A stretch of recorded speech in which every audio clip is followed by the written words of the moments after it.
छठा अध्याय। ऋषि बोले, देवी का यह शब्द सुन क्रोध युक्त दूत ने दैत्यराज शुंभ के पास जाकर पूरी कथा विस्तार पूर्वक सुना दी।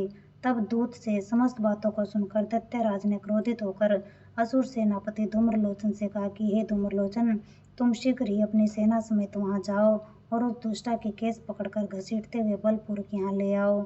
यदि उसकी रक्षा करने को कोई देवता, यक्ष या गंधर्व आवे तो उसे अवश्य मार डालना। ऋषि बोले, इस प्रकार दैत्यराज से आज्ञा लेकर धूम्रलोचन 60,000 दैत्यों की सेना लेकर वहां शीघ्र पहुंच गया और देवी को देखकर ललकार कर कहा, तू बहुत जल्द शुंभ और निशुंभ के पास चली जा। यदि तू प्रसन्नतापूर्वक नहीं चलेगी तो मैं तेरे केस पकड़कर तुझे घसीटता हुआ ले जाऊंगा। तब देवी बोली, दैत्येश्वर ने जो तुझ जैसे बलशाली को भेजा है, यदि तू मुझे बलपूर्वक ले जाएगा तो मैं उस समय तेरा क्या कर सकती हूँ। ऋषि ने कहा। देवी के ऐसा कहते ही धूम्रलोचन देवी के आगे दौड़ा तो उसी समय अंबिका ने हुंकार से उस दैत्य को भस्म कर दिया। तदंतर असुर सेना अत्यंत क्रोधित हो देवी की तरफ बढ़ी। तब देवी बड़े तेज बाण, शक्ति और फरसों की वर्षा करने लगी। इतने ही में देवी का वाहन सिंह अपनी गर्दन के बाल हिलाता हुआ, क्रोध से भयंकर गर्जना करता हुआ असुर सेना पर झपटा। उसने कितनों को पंजों से, कितनों को मुख से और होठ और दाढ़ से घायल करके मार डाला।